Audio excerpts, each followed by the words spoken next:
Tiger, RMP Productions, Cheesebiker, Costa Rica. Ajá. Tantas cosas que hoy llega a pasar en este momento con crisis de verdad. Muchos que no quieren ni siquiera mirar la verdad de este corrupto gobierno que hoy está. Debo agradecer a los hermanos de Panamá. Notaron lo que aquí pasa en realidad. Robando sin misericordia al pueblo están. Lo quieren desaparecer. Muy buenas noches, amigos y amigas de Tras las Rejas. Mi nombre es Miguel Alejandro Gutiérrez Pizarro, en Éxito TV, éxitoradio.net, en todo el grupo importantísimo de medios alternativos del grupo GIF y que llega de frontera a frontera y más allá de nuestras fronteras a través del internet y otros medios de comunicación. Hoy, como siempre, en estos programas que son interesantísimos, y hoy vamos a tener una perspectiva que estaba pendiente. Siempre es importante cerrar círculos y uno de los temas que siempre había quedado pendiente era la realidad de los policías penitenciarios. Para eso, hoy tenemos una mujer valiente que es doña Susan Quiroz y ella es la secretaria general del sindicato Unión Nacional de Trabajadores que están defendiendo una serie de causas de los policías penitenciarios. Muchas veces hemos tratado de invitarlos al programa, pero por miedo y por un sinfín de cosas que ocurren en el sistema, pues obviamente no quieren verse pues acosados o inclusive perder el trabajo, tal vez por las opiniones que dan en muchos sentidos justas, pero que es difícil y lo conocemos. Es un sistema que es hostil per se, inhumano, no solamente con los privados de libertad, sino que también con los policías penitenciarios, que se convierten en reos, literalmente, de un sistema que es perverso a todas luces para todos, inclusive para los funcionarios administrativos, para la misma policía penitenciaria, para los servidores como la gente que trabaja en las cocinas, etcétera.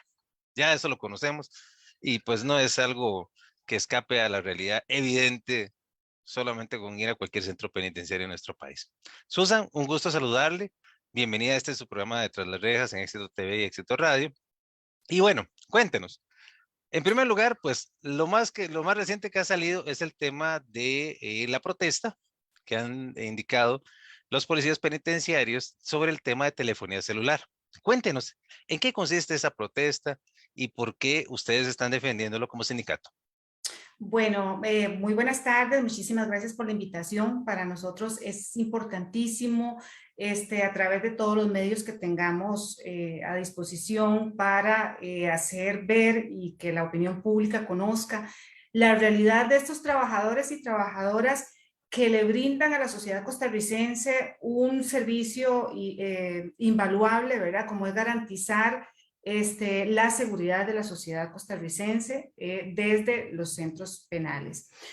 Bueno, vamos a empezar con lo último, aunque yo sí quisiera también decir que bueno, usted lo apuntaba muy bien, el tema de las condiciones de trabajo de estas personas, ¿verdad? Que de por sí ya trabajan en un ambiente bastante hostil y las condiciones precarias en las que se encuentra el sistema penitenciario nacional de abandono de más de 30 años, pues generan que las condiciones allí sean condiciones bastante precarias, indignas en muchos casos, ¿verdad? Y eso se viene a profundizar hoy en día con el tema de la implementación del bloqueo de la señal celular. Estos trabajadores y trabajadoras laboran en una jornada especial, ¿verdad? Que se denomina 7x7. Ellos trabajan 7 días. Durante esos 7 días tienen que mantenerse dentro de los centros penales, recluidos, porque no pueden salir. Deben dormir ahí, comer ahí y demás. Y tienen 7 días de descanso. Eso implica que pasen la mitad de sus vidas dentro de las cárceles del país, alejados de la vida social, de sus seres queridos y demás.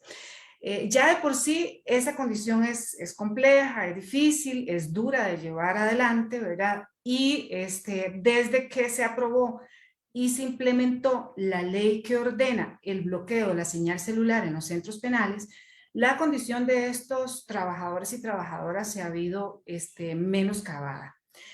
¿Por qué decimos esto? Bueno, lo primero que tenemos que decir y aclararle a la opinión pública es que los trabajadores y trabajadoras del sistema penitenciario no están en contra del bloqueo de la señal celular. Es una acción que podría ayudar a prevenir y a disminuir las estafas y los demás delitos que se generan desde los centros penales. Sin embargo, hay formas o tecnologías, soluciones tecnológicas que pueden utilizarse con ese fin sin dejar totalmente incomunicados a los compañeros y compañeras. Ese es el reclamo que hemos venido planteando. ¿Por qué?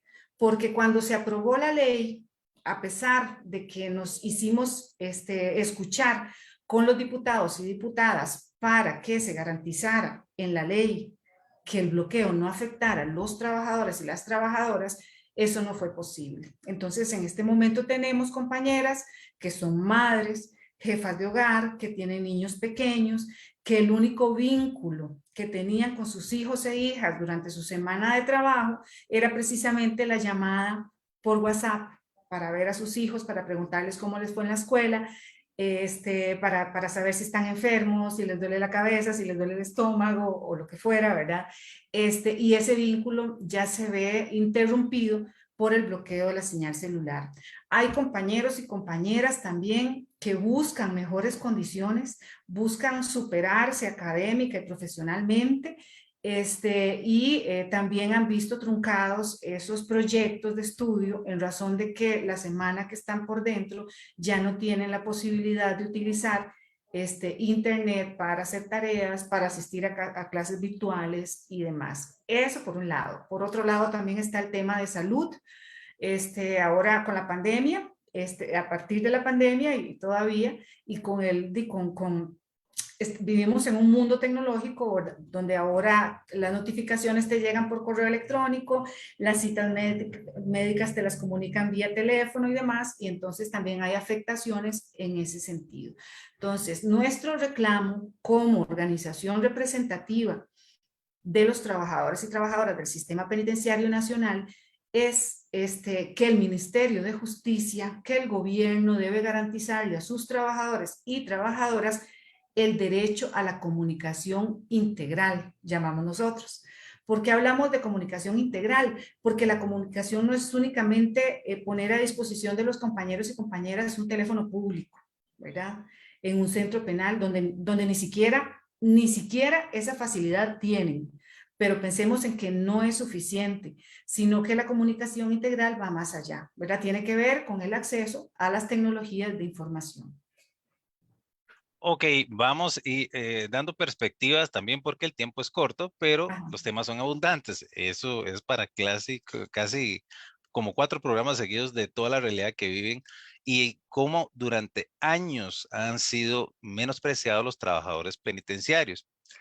Por ejemplo, en algún momento, dado mi tema profesional, inclusive con la interacción con muchos honorables policías penitenciarios, me tocó que ellos expresaran, ya que muchos vienen del área rural, de la zona de Puriscal, por ejemplo, de las zonas rurales de San José, para el sector de Alajuela, por ejemplo, para todo lo que es el sector Reforma y demás, la gran mayoría vienen de estos sectores, Acosta, Acerrí, esas zonas del país, que en sí son zonas deprimidas en el área rural, en el tema del campo, y muchos han tenido que buscar esta opción como una opción de empleo, lo cual es válido y obviamente no lo vamos a criticar, sino que es el tema de que ellos han sentido un menosprecio de algunas autoridades que los tildan casi que, digamos, de policías, pongámoslo así, sin preparación.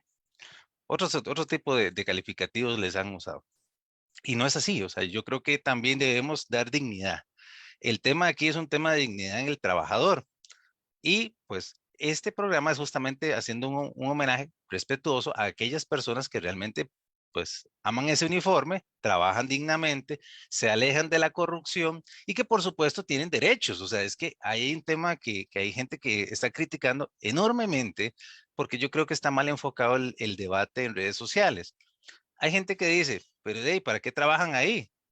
Es que no, porque usted trabaja en un lugar pierda sus derechos, es ilógico, no tiene ningún sentido de ser, o que usted deje de ser menos ser humano porque trabaje en una institución o en otra. para nada. O sea, el hecho de trabajar en un lugar no le quita su dignidad humana. Bueno, vamos a ir por partes en ese tema, aprovechando que está usted. Les han dicho que la solución va por colocarles un teléfono público. Obviamente ya sabemos que la telefonía pública, los pocos lugares que los utilizan son los centros penitenciarios, que de por sí ya el mismo ICE ha dicho que la tecnología de cobre ya la está desactualizada y no quiere darle mantenimiento. Imaginemos, entre esa perspectiva, que entonces cuántas personas tendrían que usar ese teléfono público, cuántos funcionarios tendrían que hacer ese teléfono público. Tiene una llamada de emergencia a la esposa, la hija, un accidente en casa. Tendría que estar ese teléfono público desocupado para llamar al compañero que puede estar en un puesto de vigilancia a kilómetros para que llamarlo como antes sucedía en Costa Rica. No sé si usted se acordará que le pegaban el grito para que viniera 15 minutos después la persona. O sea, yo creo que estamos en un mundo mucho más avanzado que eso. O sea, yo creo que podemos llegar a una solución más, pongámoslo así, más desarrollada que esa que estamos planteando, ¿verdad? Número uno.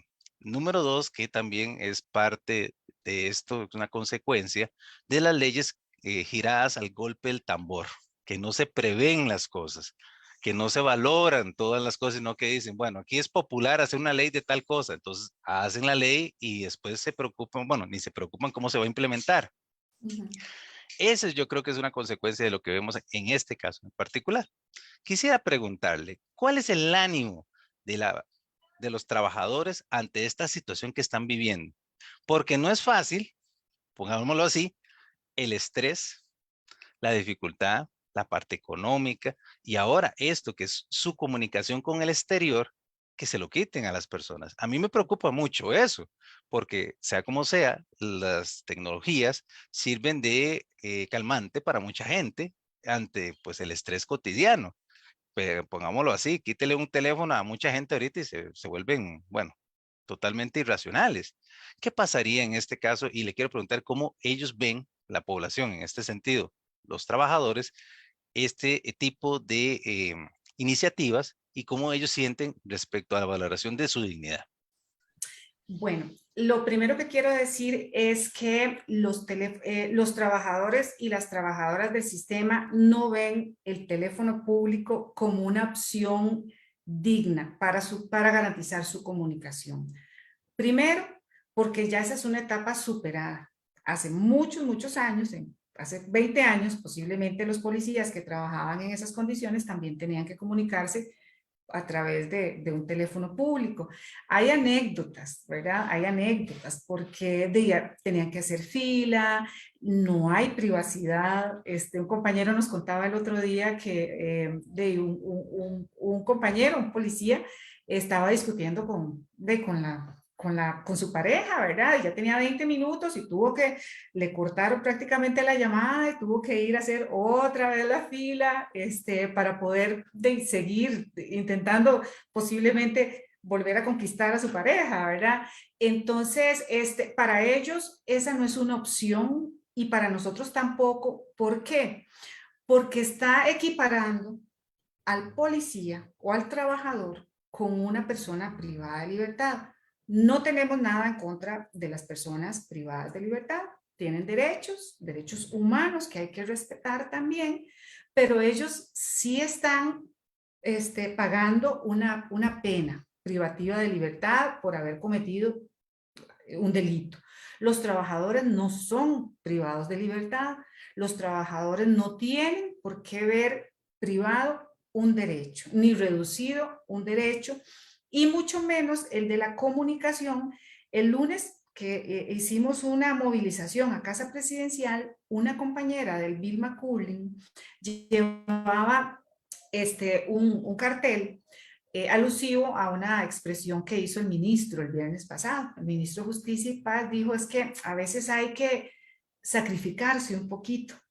Entonces, la policía penitenciaria tiene años de sacrificio.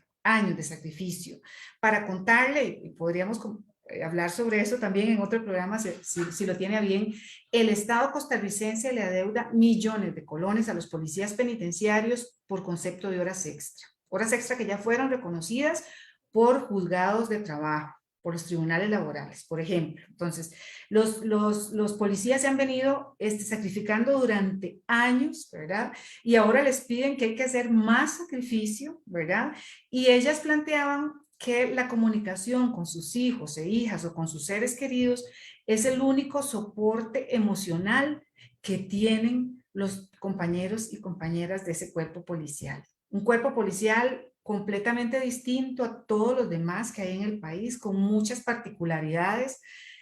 No sé si usted ha tenido la posibilidad de ver los reportajes con las requisas que hace ese grupo de trabajadores y de trabajadoras. Ese trabajo no lo hace cualquier policía de este país. Un ambiente súper hostil. Ellos están todos los días, tienen contacto directo con situaciones muy duras, muy complicadas, con personas apuñaleadas, con personas que se suicidan dentro de las cárceles, son agredidos también verbalmente y en algunas ocasiones también físicamente por parte de los privados de libertad. Y entonces, de su válvula de escape es precisamente de salir de su jornada de trabajo y pegarle una llamadita a los hijos, las hijas, la mamá, el papá, la novia, la esposa y demás, ¿verdad? Entonces, el, el sentir de la mayoría de trabajadores es de indignación y de repudio, ¿verdad? A esa nueva limitación y a ese nuevo sacrificio que ya se suma a muchos otros sacrificios. Y le digo una cosa, nosotros como organización sindical, cuando visitamos los centros, ese es el tema que los trabajadores están planteando. Por eso nosotros lo retomamos como parte o como punto prioritario de nuestra agenda en este momento. ¿Y por qué en este momento? Bueno, porque ya escuchamos que el presidente de la República le dio 7 meses de tiempo al ministro para que elimine totalmente la señal celular en los centros penales. Y entonces nosotros consideramos que estos 7 meses tiene el gobierno además que garantizar, que tomar acciones, ¿verdad? Para garantizar el derecho a la comunicación y no dejarlos totalmente incomunicados, aunque ya lo están. Entonces ya el bloqueo está afectando a los trabajadores, no así a la población privada de libertad que tiene ¿verdad? De formas para resolver algunas cosas. Y algo importante, disculpe que el ministro, hace 15 días, el ministro de Justicia salió informando que hubo una reducción en las denuncias de estafas, ¿verdad? Y él achacaba esa disminución a los operativos que realiza la policía penitenciaria, no al bloqueo, a los operativos que realizan para decomisar celulares y demás. Veamos ahora, por ejemplo, los privados de libertad introducen celulares a través de drones, ¿verdad? Ese es un gran tema. Y no hay tecnología, no hay un protocolo, ¿verdad? Para impedir que esos drones lleguen y descarguen, ¿verdad? Los compañeros se las ingenian según su malicia y su originalidad, ¿verdad? Para hacerlo. Pero entonces, ¿por qué no? Y esos operativos que los realizan los policías fuera de su jornada ordinaria, trabajando horas extra que no les pagan, ¿verdad? Entonces, es un poco, ¿verdad? Decir, es como una cachetada, ¿verdad? Que el ministro le diga a la gente que que hay que sacrificarse un poco cuando tienen 30, 40 años de estar sacrificándose. Una pregunta que sale a relucir, porque, bueno, este programa ha sido pionero en ver justamente las violaciones de los derechos humanos de las personas privadas de libertad. Y es que el sistema es perverso con todos, es perverso con los trabajadores, con los privados de libertad, que en realidad este mito, yo escuché esta semana gente diciendo que los privados de libertad tenían acceso a videollamadas, como si quisieran tenerlas. No, señores, es complicadísimo que le den una videollamada a un privado de libertad, debido a que son miles esperando una llamada, y eso hasta hace poco tiempo y en pocos equipos. Ha sido una batalla para los que hemos tratado de defender los derechos humanos de las personas privadas de libertad, para que les den el acceso a una videollamada, especialmente a aquellos que son extranjeros en Costa Rica, para que puedan obviamente hablar con sus familias en Nicaragua, en otros lugares del mundo, que es lo más lógico, y que nadie le quita los derechos a una persona solo porque tiene la libertad de tránsito restringida. Y eso es lo mismo que estamos hablando. Igual le suceden a las familias cuando ingresan a los centros penitenciarios. Es, bueno, pasan de todo tipo de cosas y ahí es lo que uno no entiende justamente. Si todo es perverso, como que no está funcionando bien, ¿verdad? Pero bueno, yo quisiera preguntarle, ¿cuánto ganan en promedio las personas que trabajan para el sistema penitenciario como policías? Un promedio que usted nos puede decir sin antigüedades y todo eso, porque obviamente eso se complica mucho el cálculo, pero el promedio de las personas, el más raso. El más raso que viene ingresando al sistema penitenciario puede andar por 350,000 colones al mes. Ok, vamos a hacer un pequeño ejercicio para la ciudadanía. Usted, amigo y amiga que me escuche, usted va a tener un trabajo de 350,000 colones menos las cargas sociales, por supuesto, ¿verdad? Tiene que pagarse todas las cargas sociales. En donde usted la mitad de su vida tiene que entregarla a un lugar en donde usted tiene que estar 24/7 destacado en ese lugar. En donde las condiciones de dormida son covachas. ¿Qué son covachas? Literalmente pequeños tugurios donde la gente tiene que hacer con 4 mantas un lugar donde más o menos ser privado, más o menos, ¿verdad? Y compartir con un montón de gente en un espacio muy reducido. Ni decirle las condiciones de los baños, ni decir la condición de la infraestructura, que bueno, es algo realmente de un cuento épico, ¿verdad? Lo que hacen las personas que trabajan bajo esas condiciones. Pero además de eso, sepa que si a usted le toca trabajar en Navidad, no tiene cómo discutir. Si tiene que trabajar en Año Nuevo, en el cumpleaños de su hijo o de su hija, en el matrimonio hasta suyo, casi, ¿verdad? Tiene que estar sacrificado en el sentido de que una semana sí y una semana no. Y tiene que programar toda su vida, digamos, social en desarrollarlo en la semana que está libre. Ok. 350,000 colones, además que no le pagan horas extras. Y ahora viene lo bonito. Usted tiene que lidiar día completo con un régimen violentísimo, una ley de la selva, siendo usted la persona que se supone tiene que poner orden y que no tiene ninguna clase de recurso para poner orden prácticamente. Tiene que ir a su propia astucia para poder intentar controlar a la masa. Y en donde usted está siempre en desproporción numérica, vamos a decir algo. Y resulta que para usted comunicar emergencias, la forma era el teléfono celular, porque resulta que ni radios le dan. Entonces, oh sorpresa, que la forma de comunicar la emergencia ya no tiene cómo comunicarla. Y si usted tiene una situación en que se están agrediendo 200 personas al mismo tiempo, como sucede en el sistema penitenciario nacional, que se agarran como los pleitos de los vaqueros en las películas, ¿verdad? Todos contra todos, sacando todo tipo de armas y todo tipo de cosas, ¿usted qué posibilidad de chance tendría de solventar eso? Ninguna. Vamos a decirlo en un caso.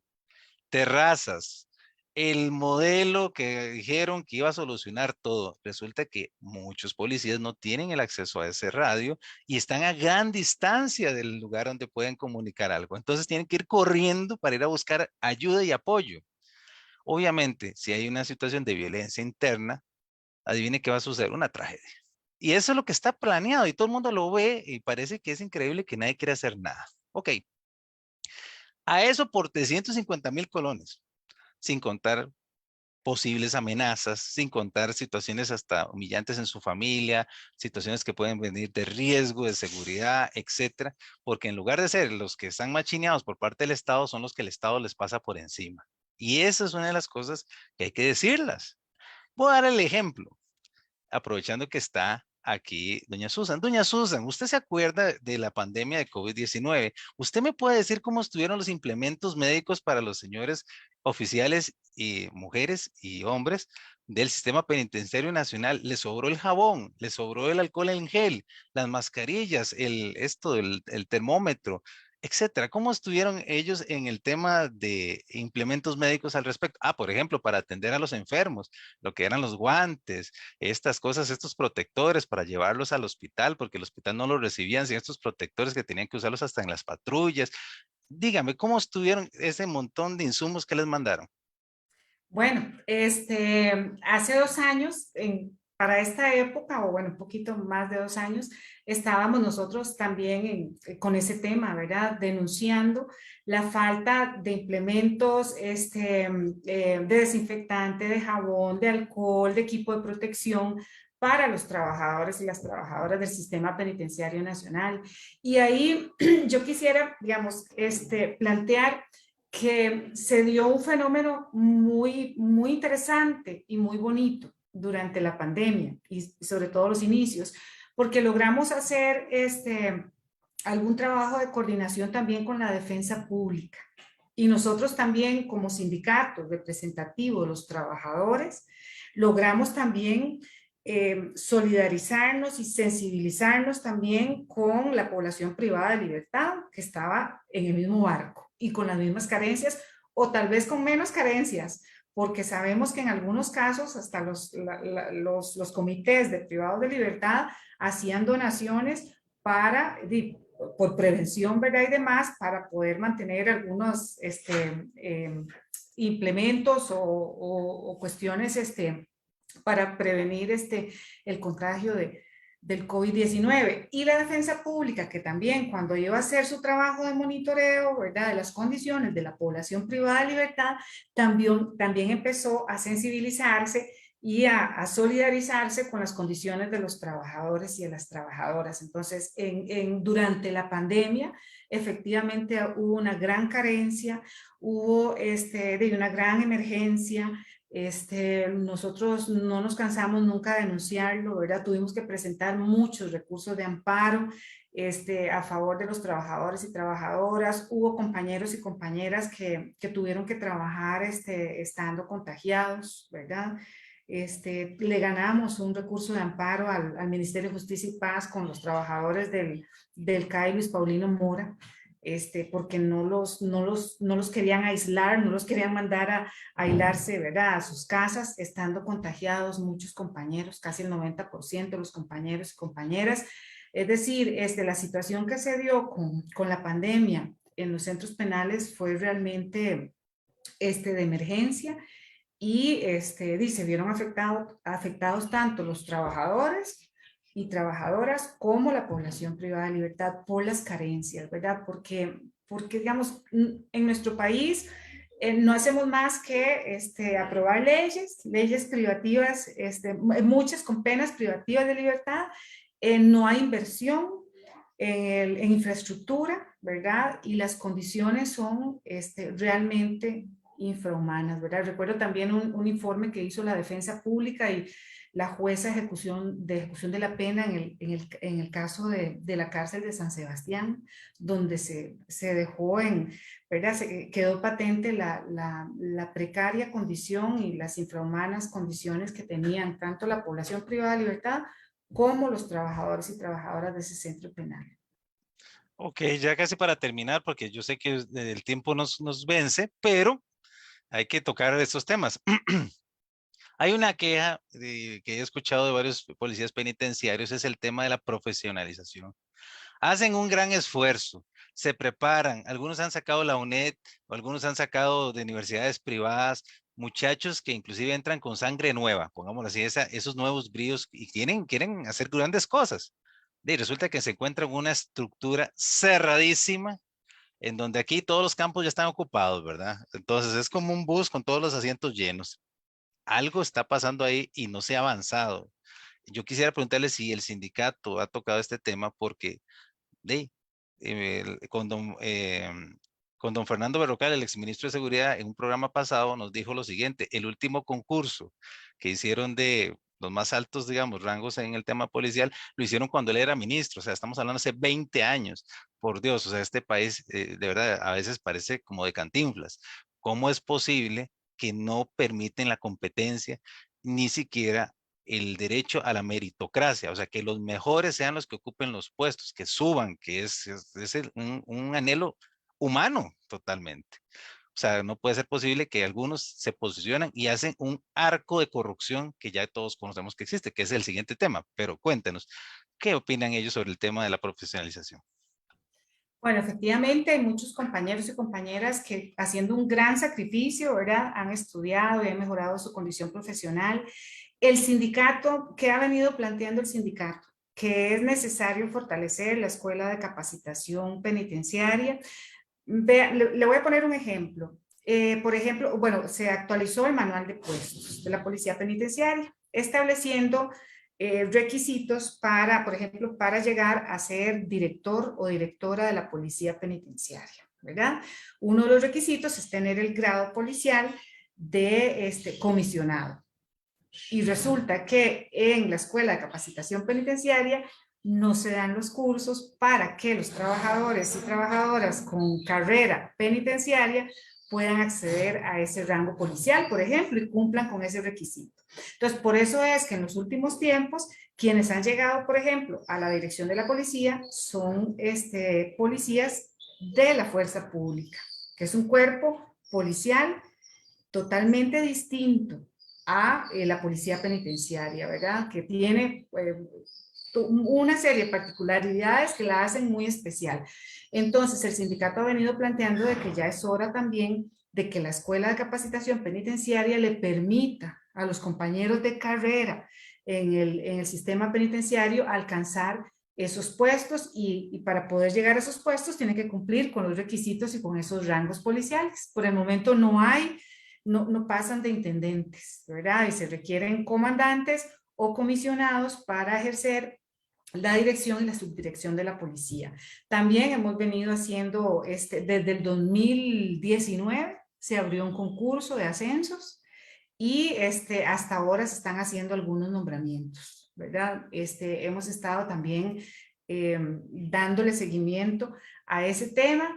Le hemos dado seguimiento por ahí también a la posibilidad de que agentes de policía que logran graduarse como enfermeros o que logran graduarse como licenciados en Derecho tengan la posibilidad también de ocupar algunos puestos profesionales también dentro del Ministerio de Justicia. Pero efectivamente usted señalaba una verdad y es que hay pocas posibilidades para mejorar las condiciones sociolaborales de los trabajadores y trabajadoras de este cuerpo policial. O sea, un Ministerio de Justicia que no es justo, pongámoslo así, en términos de sarcásticos, por no decir de otra forma. Tema de corrupción. Tenemos 4 minutos porque usted nos ha pedido muy claramente y respetamos el tema del horario que usted nos ha solicitado. 4 minutos para hacer hasta la despedida. Entonces, concreto, corrupción en los cuerpos. Obviamente, para nadie es un secreto que la policía penitenciaria, con esos salarios tan mal, esas malas condiciones, esa corrupción, esa gente enquistada, bueno, es un nido para este tema y ese flagelo. ¿Qué han hecho ustedes y qué plantean ustedes respecto al tema? Lo primero que debo decir es que la inmensa mayoría de trabajadores y trabajadoras del cuerpo policial penitenciario son personas honestas y comprometidas con su trabajo. Lamentablemente hay casos aislados, ¿verdad? Nuestro sindicato apoya todas las acciones que realice la administración para erradicar y sancionar la corrupción, y en nuestro caso también tenemos políticas a lo interno del sindicato en el sentido de que cuando una persona es presuntamente responsable de alguna acción de corrupción, dígase ingreso de droga a los centros penales, ingreso de objetos prohibidos como celulares y otras cosas, nosotros no le garantizamos a esa persona el acompañamiento legal, toda vez que nuestra política es de cero corrupción y de apoyo a las acciones que se desarrollen en ese sentido, porque una persona que comete, un trabajador penitenciario que comete ilícitos es un enemigo del sistema, de la sociedad y de los mismos trabajadores y trabajadoras. Un placer, de verdad, doña Muchas Susan. gracias. Ha sido maravilloso este intercambio. Esto sí era una etapa para nosotros en nuestro programa, porque justamente le decía que era necesarísimo tener la impresión de la parte de la policía penitenciaria. Transmitimos un respetuoso saludo a esas mujeres y hombres que hacen un gran esfuerzo cotidiano, que hacen una labor que nadie reconoce y es importantísima. Y además de eso, si algún día ellos fallaran, imagínense cómo se pondría este país. Ya de por sí está patas para arriba, ¿verdad? Pero bueno, el punto es que ojalá que el ministro y que las personas encargadas de tomas de decisiones realmente tomen buenas decisiones y sobre todo sabias decisiones, porque en realidad no es mucho que hacer. Hay muchas cosas que están inclusive hasta en la ley, en los reglamentos, o sea, realmente es más que todo disposición. Ahora bien, lo último, nosotros cerramos siempre con una oración, entonces hacemos esta oración para este cuerpo policial y para todas sus familias y para el general del país por la paz. Dios Padre Todopoderoso, a ti la gloria y la honra, Señor, te pedimos en este momento por esta situación, estos trabajadores, sus familias, a la gente que ellos atienden, que atiendan con mucho respeto a las personas que son usuarios del sistema penitenciario nacional. Te pido, mi Señor, que cuides y protejas a cada una de las personas que están en esta situación. E igualmente a estos trabajadores, que les es un trabajo digno y sobre todo bien remunerado, lo declaramos en el nombre poderoso de Jesús. Amén y amén. Muchísimas gracias por haber estado entre las rejas. Nos vemos como siempre los martes en programas de mucho interés. Muchas gracias, Susan, y que tengan buenas noches. Buenas tardes. Buenas Hasta noches. luego. Hasta luego. Consulta desde Alexander Brenes del periódico La Voz de la Región. Muy buenas tardes, señor presidente, por acá. Así como estaba, Alexander. Ahí le dejamos en la oficina ya la segunda edición del periódico. Mi consulta va dirigida a don Gerald Campos, ministro del Ministerio de Justicia y Paz, y también para usted, señor presidente. A mí me gustaría escuchar y saber cuál es la diferencia que tiene un policía de cárceles común y corriente y una jefatura. Y se lo digo de esta manera porque yo me he dado a la tarea durante varios meses de contar los carros que trasladan a los jefes de diferentes cárceles que viven en Puriscal, Acosta y Turruares. Le podría decir con los dedos de las manos y tengo que pedirle dedos prestados a los compañeros, porque todos los días trasladan desde Reforma, desde las cárceles de diferente parte del país, a las jefaturas a Puriscal. ¿Cuánto dinero le cuesta esto al país?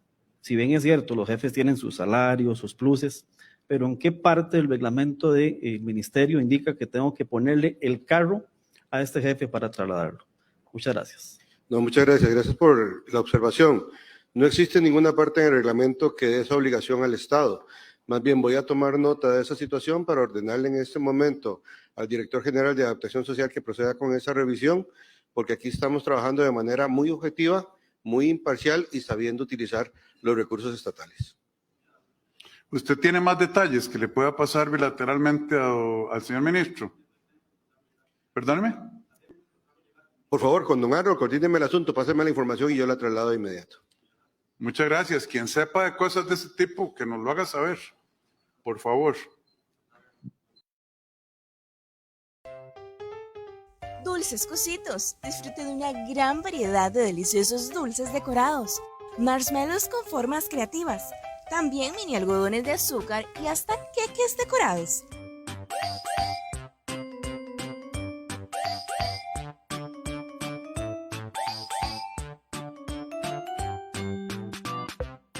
Esto sí que es una delicia por completo. Para pedidos y cotizaciones, llame al 8992-4523. Somos Dulces Cositos.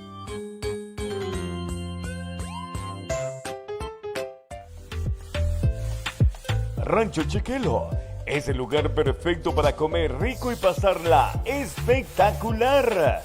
El buen sazón de nuestras comidas se conjugan con un ambiente ideal para pasarla con la familia o amigos. Nos ubicamos 300 metros sur de la Plaza de Deportes del Tablón del Huarco en Cartago. Ven y comprueba por qué somos el restaurante preferido de nuestros clientes. 1, 2, 3, Rancho Chequelo.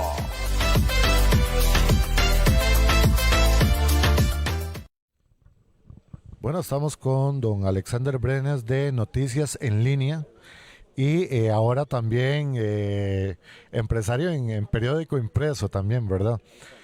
Por acá el colega pues ha hecho una denuncia que, bueno, tampoco quiero robarle los créditos y me gustaría que él lo explicara para toda la audiencia de CR Prensa.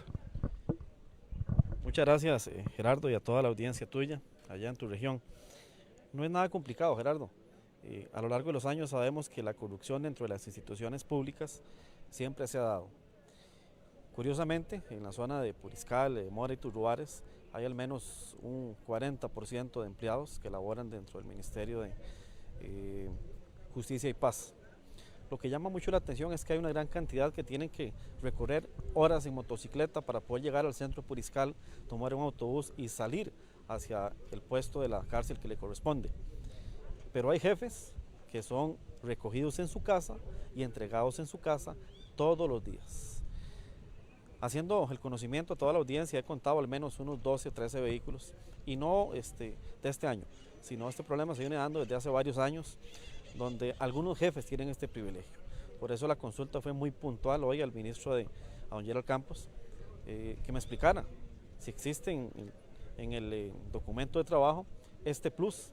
Y bueno, ya don Gerald dijo que va a tomar las acciones pertinentes porque se sabe que en este momento el país está pasando por una crisis económica, hay recortes en las instituciones públicas y obviamente al ver esta situación que está sucediendo, cuánto económicamente le está costando a usted, a mí, valga la redundancia también a don Gerardo, pagar ese impuesto para que esta gran cantidad de jefes tengan estos privilegios. Hoy se firmó un documento, como lo dijo el señor presidente, hay que seguir denunciando la corrupción y creemos que los medios de comunicación tenemos una responsabilidad muy grande. Obviamente, siempre lo he dicho, los papelitos hablan y bueno, Gerardo, aquí estamos tomando esta iniciativa, empezar a denunciar lo que está sucediendo, porque como lo dije al inicio de la entrevista y fuera de cámaras, yo no quiero una Costa Rica crítica para mis hijos, quiero un Costa Rica limpio, con paz, prosperidad y que no haya corrupción. Así es, la libertad es solo de la gente que la lucha. Correcto. Muchas gracias, Gerardo, y sigan por supuesto ahí el medio de nuestro compañero.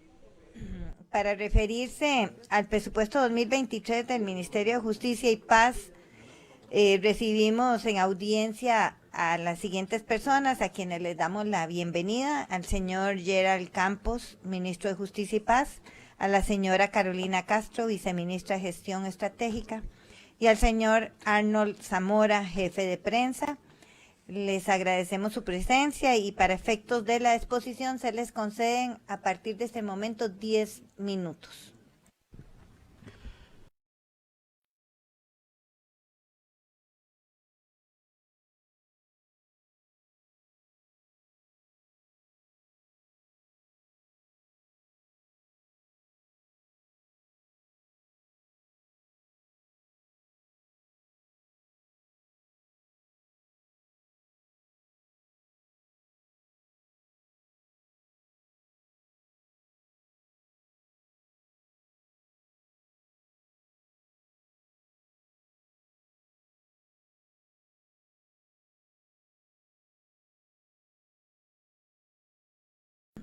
Para referirse al presupuesto 2023 del Ministerio de Justicia y Paz, recibimos en audiencia a las siguientes personas, a quienes les damos la bienvenida.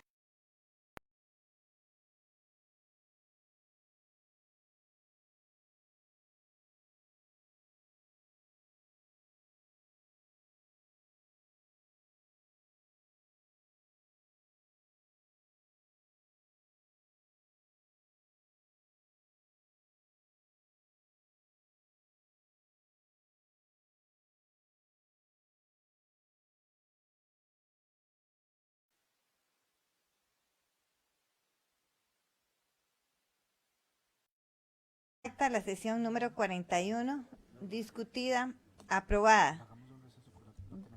Vamos a hacer un receso hasta por 5 minutos. No, ya se suspende el receso. Necesitaba 8 votos para la moción. Se ha presentado una moción de posposición que le solicito al diputado secretario se sirva a leer. Comisión Permanente Ordinaria de Asuntos Hacendarios, moción de posposición de varios diputados y varias diputadas. Hacen la siguiente moción: para que de conformidad con el artículo 34 bis del reglamento de la Asamblea Legislativa se posponga el conocimiento de los temas pendientes en el orden del día y se conozcan los expedientes 23.318, Ley de Presupuesto Ordinario y Extraordinario de la República para el ejercicio económico 2023 y 22.661, manejo eficiente de la liquidez del Estado. Se autoriza a la Presidencia a levantar la sesión antes de la hora reglamentaria. En discusión la moción, suficientemente discutida. Le solicito a los señores y señoras diputadas se sirvan votar.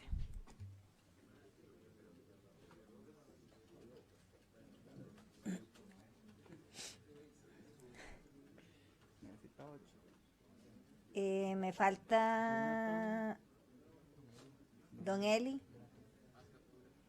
Jonathan, listo. Con 9 diputados presentes, 9 votos a favor, se aprueba la moción. En discusión de proyectos de ley, expediente 23.318, Ley de Presupuesto Ordinario y Extraordinario de la República para el ejercicio económico 2023.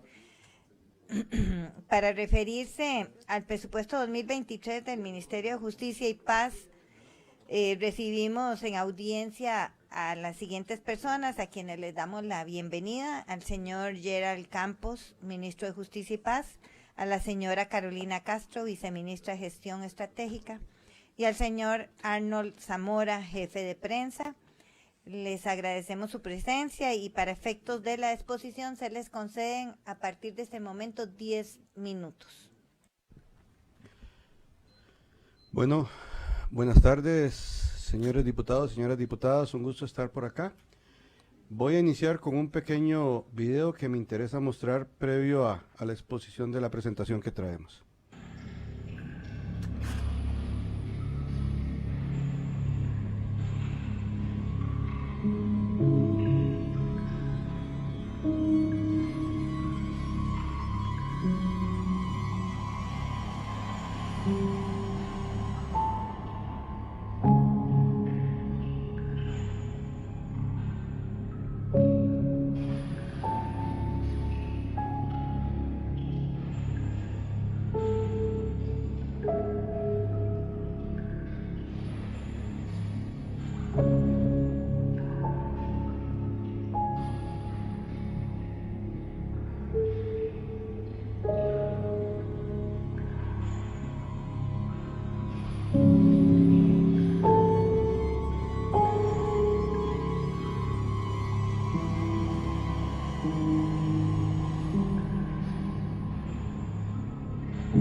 La Antojería Mexicana en Moravia.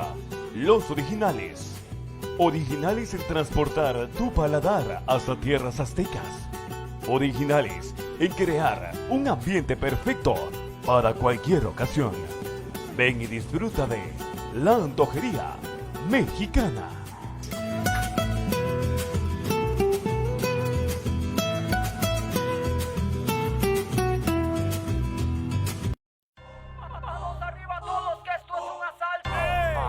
Voy de nuevo, tirando y con el pueblo, para que lo escuche este gobierno.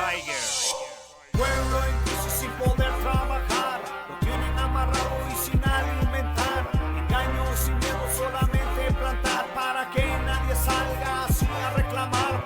Pueblo en crisis sin poder trabajar, lo tienen amarrados y sin alimentar, engaños y miedo solamente plantar, para que nadie salga así a reclamar. This is a Tiger. RMP Production. Cheese Biker. Costa Rica. Ajá. Tantas cosas que hoy llega a pasar en este momento con crisis de verdad.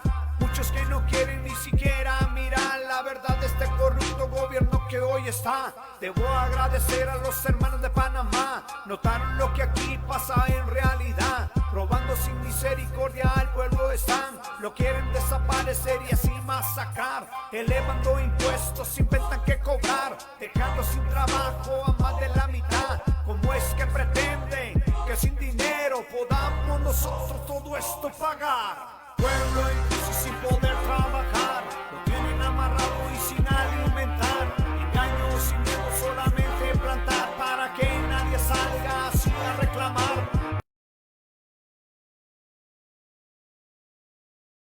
Sin poder trabajar, lo tienen amarrados y sin alimentar, engaños y miedo solamente plantar, para que nadie salga así a reclamar. Ajá. Cheese Biker. Respect. De Costa Rica. Abrí los ojos, mi pueblo. Mackenzie! Ya mismo se prestan las noticias para dar más poder al que miedo logra inyectar, poniendo restricciones y a todos encerrar, como si fuésemos ovejas listas a acribillar. Con un descaro nos cobran el marchamo, como si hubiéramos andado todo el año. Nos levantamos, algunos apelamos y lo que hacen es mandar uniformado. ¿Hasta cuándo nos van a maltratar? Somos los inocentes y debemos pagar todo lo que hace un mal gobernar, su maldito deseo de dinero sacar. Respect. Ajá, amigo. Dice, aquí fuerte, tirando full. Pueblo en crisis sin poder trabajar, lo tienen amarrado y sin alimentar, engaños y miedo solamente plantar, para que nadie salga así a reclamar. Pueblo en crisis sin poder trabajar, lo tienen amarrados y sin alimentar, engaños y miedo solamente plantar, para que nadie salga así a reclamar. Y así nos montamos fuerte, así vamos sonando, tirando con ganas, peleando los derechos de manera sana. Medina!